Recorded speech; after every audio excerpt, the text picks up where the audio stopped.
This week, we are going to turn our focus in a direction that we haven't talked about too much before, and that is into the arts-based therapies. Tilling some new soil this week. Yes, we are. And you know, this came for a variety of reasons. We kind of stumbled upon this, well, not really stumbled, but we came to this this topic for a couple of different reasons.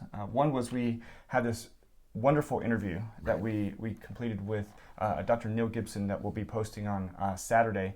But also we've had listeners send in some questions and articles and things about some of the arts-based therapies. So we thought we would dedicate a week to it. Right, and we've talked about it before. Different people have asked about different types of art or music or dance or movement. But we've never really pursued the topic. And so we thought with this interview with Dr. Gibson that we would investigate this a little further, and I'm glad we did. It's informative, and it's also fun. This is a fun way of doing therapy. So absolutely, it's more engaging, and it's and we've talked about it before as sort of specific therapeutic approaches, like when the article that we talked about, where you were encouraged to draw with your non-dominant hand, and you know, some of those kinds of things, but. Some of the information we're going to pull today is from an article from Psychology Today, written by Dr. Kathy. I'm not sure how to pronounce it. Not even try. No, there's a lot of vowels. A lot of vowels. I think it's Malchiotti. I would say CH would be hard, so it would be Malchiotti, I think is. Yeah. Because CH. Wait a minute. Bruschetta. I think CH is soft, so it might be Malchiotti. But I don't know, and I apologize that we don't know how to pronounce her last name. Yeah. Dr. Kathy.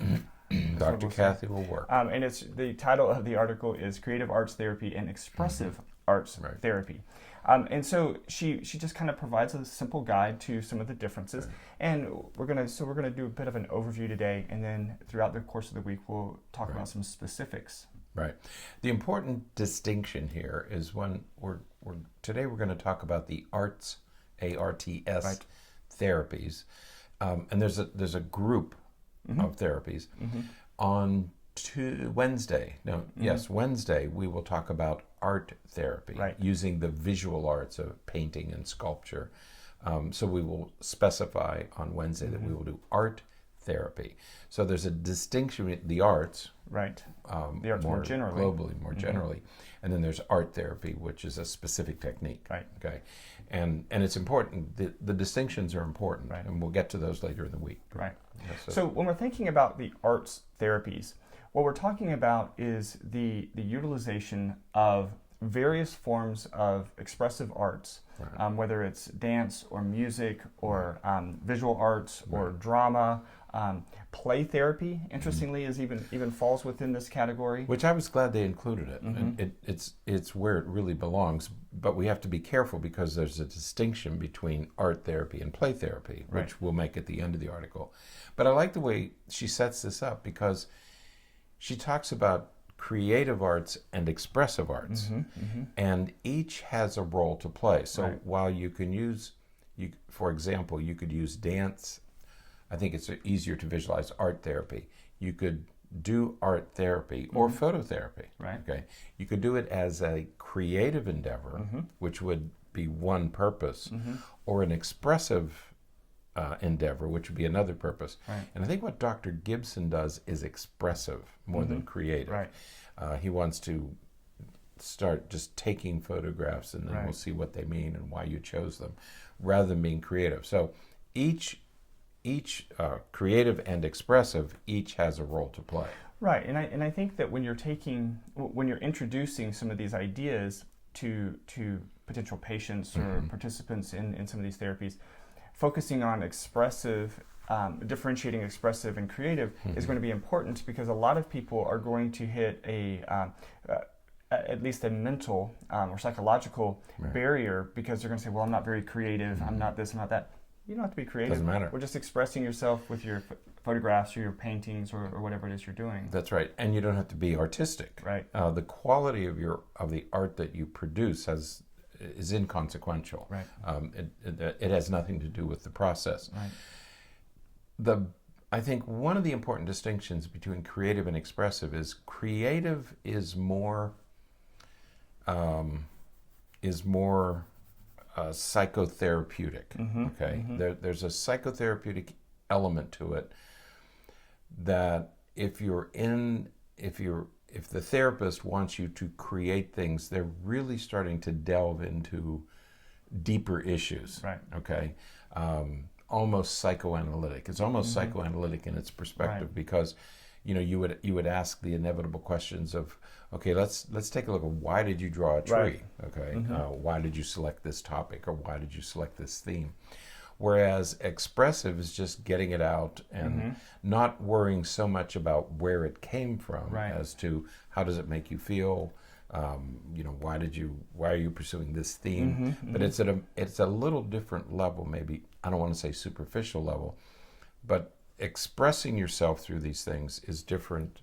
For the therapist, it would be different than the creation of these things. And I think that we might want to provide a quick explanation of what we mean with psychoanalytic, because we mentioned psychoanalytic multiple times in our interview with Neil. And just to set this as a primer, when we're talking about psychoanalytic, psychoanalytic theory is very focused on the unconscious. And so what we're meaning by that is, when a person expresses themselves or creates something or does something or says something, or we could just go on and on. What psychoanalytic theory provides us is a framework that suggests that some of that information, some of those choices, some of those decisions are rooted in underlying mechanisms that the person may not be consciously aware of. Right. And so it's some conflict or some complication or some confusion or something that's going on, some internal struggle that's going on within the person that is getting them to express themselves in that way. And they may not be able to verbalize it. Because they're not fully aware of it. Right. You're not aware of it at a conscious level. Right. I remember one night, I locked my keys in the car. We were just ready to leave. It was the days before automatics and locks and all that stuff. And you could lock your keys in the car. Today it's more difficult. There's some protective mechanisms. I locked my keys in the car, and we happened to be visiting a person who was an analyst. She was a Freudian psychoanalyst. And she said... Sure, she had a lot to say about that. She was kind of chuckling, and she said, no, you locked them in there for a reason. I said, no, it was really an accident. She said, and she just kept smiling and saying, no, you're not ready to leave. Yeah. We were visiting their home, and she said, you're not ready to leave, so come on back in, and we'll take care of the car later. Subconsciously, I mean, what she was saying is, subconsciously, I didn't want to leave, so I purposely locked my keys in the car. I never approached life quite that way again.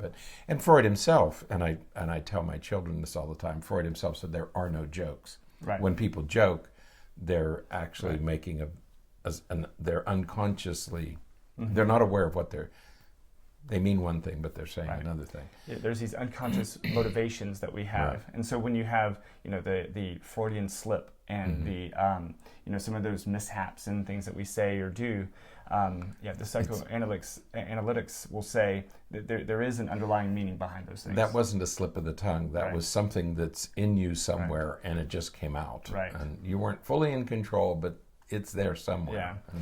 And so how that relates to the arts therapy is that when you're doing more creative and whether it's creative or expressive, really, the idea is that if you take it to the level of sort of a psychoanalytic assessment, you're looking at some of those underlying themes that may be guiding the person to making some of these decisions. And if the therapist so chooses and is trained and inclined to do so, can explore some of those things with the patient. Right. And you mentioned writing or drawing with the non-dominant hand. Art therapy does two things. One is that it gets your mind off. It has you do something else. Right. If you're depressed, William Glasser calls it, if you're depressing, or if you're anxietying, he refers to it not as a medical condition, but as something, an active verb that you do. You're home depressing right now. you have to move away from that. You have to pull yourself away from these obsessive, depressing, anxiety-producing thoughts. And these therapies, these various therapies will do that. Yoga, for example. People talk about the benefits of yoga or the benefits of meditation. And what the arts therapies do is they put you in a different context and relieve your brain. You get a chance to reset your brain. Okay. The other thing they do is that as you begin to express yourself, as you whether it's a creative activity or an expressive activity, as you begin to put things on paper or move or whichever therapy you're choosing, you're learning about yourself. You're getting an insight that you wouldn't get if you're sitting at your desk doing your job, or you're building a house, or whatever else you're doing for a job. You're not going to be thinking about that creative stuff then. This provides you a context to pursue that other layer of thinking that you're not typically aware of. So it does two things. Provides relief, but it also allows you to explore why you're doing the things that you're doing. Absolutely. So, and arts are used a lot of times in assessments and things like that as well. So there's a variety of arts therapies. There's art therapy, there's visual art therapy. Visual arts, there's music therapy, drama therapy, dance or movement therapy, bibliotherapy, so writing and journaling and some things like that we're going to talk about later this week. But this article that we have linked from Psychology Today lists a bunch of different ones, as well as gives you information about some organizations associated with them. So we certainly encourage you to check those out. I think you'll really enjoy what you'll find in a lot of those places. Right. There's so much information in here, and there's so many ways that you can use art therapy. So take a look at this. Join us for the week. It's going to be a fun little romp through the arts therapies, which are probably underutilized. When we were talking to Dr. Gibson in the interview, we said earlier that most of our work is done verbally. We talk to each other. Even you say talk therapy. Well, they're all talk therapies. Okay.